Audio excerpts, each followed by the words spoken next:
नमस्कार, स्वागत है आपका इंडिया न्यूज 28 में। ये बात करते हैं मध्य प्रदेश की कुछ खास खबरों की। रीवा प्रार्थना हॉस्पिटल भगवान भरोसे फिर गई एक महिला की जान।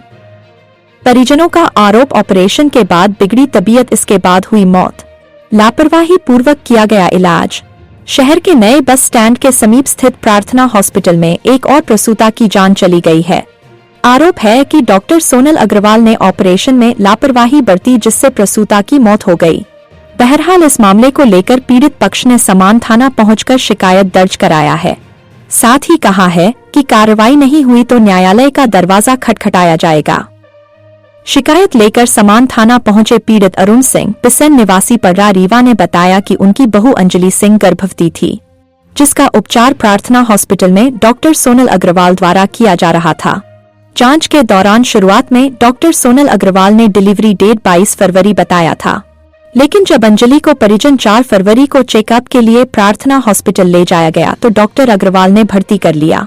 इसके बाद उसे कुछ दवाइयां दी गई, जिससे अंजलि की हालत बिगड़ गई। ब्लड प्रेशर लो हो गया और खांसी आने लगी। इसके बाद डॉक्टर सोनल अग्रवाल पहुंची और अंजलि को सीधे ऑपरेशन थिएटर में ले गई, जहां ऑपरेशन किया गया। इस दौरान बच्ची ने जन्म लिया। अस्पताल स्टाफ परिजनों से बताया कि बच्ची पैदा हुई है, अंजलि भी ठीक है, लेकिन उसे अभी ओटी में ही रखना पड़ेगा।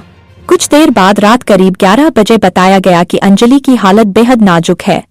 ब्लीडिंग होने की वजह से हालत बिगड़ती जा रही है, इसे दूसरे अस्पताल ले जाना होगा।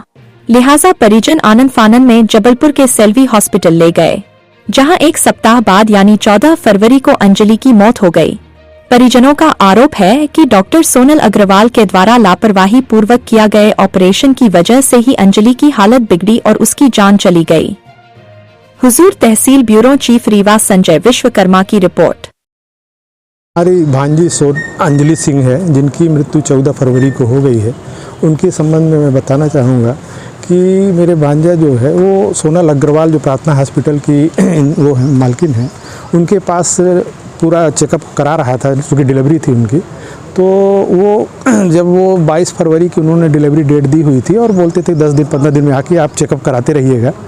तो 4 फरवरी को वो अपनी वाइफ को दोपहर में उनके सोनल अग्रवाल के हॉस्पिटल, प्रार्थना हॉस्पिटल में लेके गए थे और वहाँ पर उन्होंने चेकअप किया और बोला कि अभी इसमें थोड़ा सा पानी या कुछ भी प्रॉब्लम है, आप इनको भर्ती कर दीजिए और इनकी डिलीवरी आज ही करानी पड़ेगी।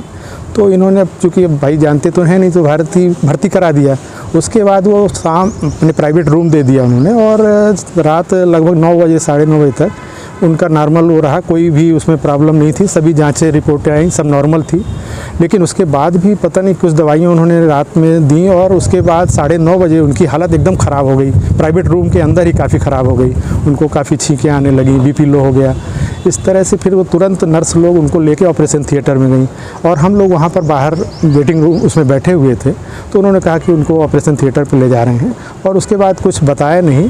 9:30 बजे के ले जाने के बाद लगभग 11:30 बजे तक कुछ हम लोगों को बाहर नहीं बताया क्या हुआ क्या नहीं हुआ। 11:30 बजे फिर मैंने वहाँ से बच्ची को निकाले, बोले कि सिजेरियन बच्ची हुई है और बच्ची स्वस्थ है। बोले 10:40 पे बच्ची हुई है आपको, इनकी अंजलि सिंह को, और अंजलि सिंह की भी हालत ठीक है। इसके बाद हम लोग हो गए बाहर बैठे रहे और कुछ लोग बोले कि ज़्यादा लोग हैं तो चलिए कुछ घर चले आते हैं।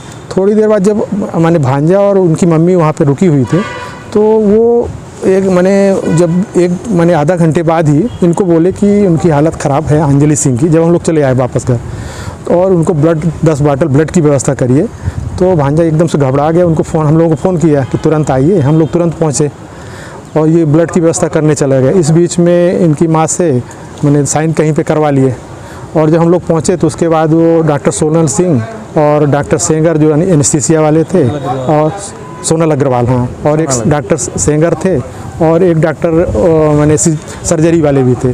तीनों लोगों ने बैठ के हम लोगों को बुलाया और बोला कि इनकी बच्चेदानी निकाल दी गई है और ब्लीडिंग तब भी नहीं रुक रही है, ब्लीडिंग बहुत ज़्यादा हो गई है।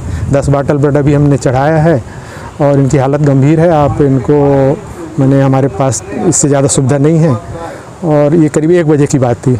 उसके बाद हम लोगों ने बोला ठीक है, हम लोग बाहर ले जाते हैं, उसकी एम्बुलेंस की व्यवस्था करा दीजिए जो वेंटिलेटर वाली है। उसके बाद 1 बजे से उन्होंने 5 बजे तक अपने हॉस्पिटल पे अंजलि सिंह को ऑब्जर्वेशन थिएटर पे ही यूं ही पड़ी रहने दिया।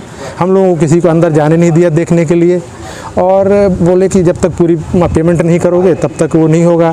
इन्होंने चूँकि बीमा लिया हुआ था तो बीमा से अप्रूवल नहीं आ रहा था, इसके कारण उन्होंने 4 घंटे हम लोगों को अंजलि सिंह को यूं ही पड़ा रहने दिया, पूरा ब्लड उनका बह गया। फिर 5 बजे हम लोग लेके भागे हॉस्पिटल वहाँ जबलपुर के लिए, सेल्वी हॉस्पिटल। वहाँ पे उन्होंने डॉक्टर, जब हम लोग 8 साढ़े 8 बजे पहुँचे तो उन्होंने कहा कि इनकी हालत काफ़ी गंभीर हो चुकी है, पूरा ब्लड निकल गया है। फिर भी हम लोगों ने वहाँ भर्ती किया और वो लोग वहाँ पे 1-2 दिन में 22 बाटल ब्लड हम लोगों ने वहाँ चढ़वाया।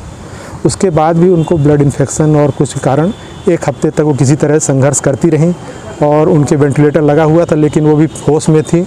लेकिन उसके बाद 1 हफ्ते तक संघर्ष करने के बाद उनकी 14 फरवरी को डेथ हो गई, और वो पूरी लापरवाही सोनल अग्रवाल की थी जो उन्होंने यहाँ पे उनके साथ किया। कौन सा हॉस्पिटल है? ये प्रार्थना हॉस्पिटल में उनका शेयर है। और जब हम वहाँ पे हॉस्पिटल में थे, वहाँ पे 1-2 केस और उसी समय आए जो प्रार्थना हॉस्पिटल से ही गए थे। उन्होंने कहा कि वहाँ के ही हम माने दुखी हैं यहाँ से इलाज से, और वहाँ पे उन्होंने भी बताया, हमको भी फिर बाद में जानकारी हुई कि कई केस यहाँ पे इन्होंने माने लापरवाही करने के कारण उनकी डेथ हो चुकी है। कई डिलीवरी ऐसी उन्होंने कराई जिससे उनकी डेथ हुई उनकी माँ की। तो इस तरह से मेरा ये है कि मैं अब इनको किसी तरह से भी जितना हमसे बन पड़ेगा इनके खिलाफ़ कार्रवाई करूँगा। अभी मैं थाने में रिपोर्ट करके आया हूँ। अभी मैं जो किसी की जान बचाओ, जिससे मेरी भांजी के साथ तो जो हुआ है, पर आगे भी और लोगों के साथ ना हो, इसलिए मैं इनके ऊपर कार्रवाई चाहता हूँ कि ज़्यादा से ज़्यादा। और आप लोगों से भी निवेदन है कि इसका जो खुलासा है आप लोग पूरी तरह से करिए, जिससे जो भी लोग आमजन हैं वो जानकारी प्राप्त करें और इस प्रार्थना हॉस्पिटल की तरफ ना जाएं, नहीं तो इनकी जान हमेशा खतरे में रहेगी। क्योंकि लालच में पड़ के पैसा ऐंठने के लिए, एक हमारे मोहल्ले के थे, उनसे 6-7 लाख रुपए उनका बिल बना दिया, इसी तरह ना मैंने गड़बड़ कर दिया। फिर उसको धीरे धीरे 1 हफ्ते में सुधार किया और उनसे लगभग 6.5 लाख का बिल उनके ऊपर बनाया। इस तरह से क्या मानते हैं स्वास्थ्य मंत्री के क्षेत्र में ऐसी लापरवाही स्वास्थ्य व्यवस्था में? स्वास्थ्य मंत्री जी से भी मैं मिलूँगा, उनको भी पूरी जानकारी दूँगा, क्योंकि अभी उनको जानकारी नहीं है और कई केस इस तरह हो चुके हैं और उनके नॉलेज में लगता नहीं है। नहीं तो इस तरह के उनको मैंने कठोर से कठोर कार्रवाई इनके ऊपर की जानी चाहिए थी। आप ही बता रहे हैं कि कई मामले हैं इस तरह की कार्रवाई हुई है, फिर इसके बाद भी आज तक इनके हॉस्पिटल या इनके ऐसे डॉक्टरों पे कोई कार्रवाई नहीं हुई, तो क्या मानते हैं इस बार हो पाएगी? अब मैं तो अपनी पूरे भरसक प्रयास करूंगा, और इनके ऊपर ये रहता है कि डॉक्टर एक दूसरे के ऊपर रिपोर्ट अलग से बना के नहीं देते हैं, पर अपना जो भी जितना बन सकेगा मैं इनके ऊपर कार्रवाई का पूरा प्रयास करूंगा, ऊपर तक जाऊंगा। एसपी साहब से भी शिकायत करने आए हैं? जी, मैं एसपी साहब से भी शिकायत करूंगा। और क्या आपका? मैं अनिल सिंह। प्रार्थना हॉस्पिटल से रिलेटेड है कि महिला चिकित्सक पर कुछ गंभीर आरोप लगाए जिसकी शिकायत की गई थी, क्या पूरा मामला और क्या कार्रवाई तक की जाए? जी, कल दिनांक को प्रार्थी अरुण सिंह निवासी नई बस्ती पटरा द्वारा एक शिकायती आवेदन प्रस्तुत किया गया है, जिसमें बताया गया कि उनकी बहू अंजलि सिंह को इलाज के लिए प्रार्थना हॉस्पिटल में भर्ती करवाया गया था, जो प्रेग्नेंट अवस्था में थी। इलाज उनके द्वारा महिला चिकित्सक पर लापरवाही पूर्वक इलाज करने के कारण उनकी मृत्यु होना बताया है। इस संबंध में थाने पर आवेदन प्राप्त हुआ है, जिसकी जांच की जा रही है।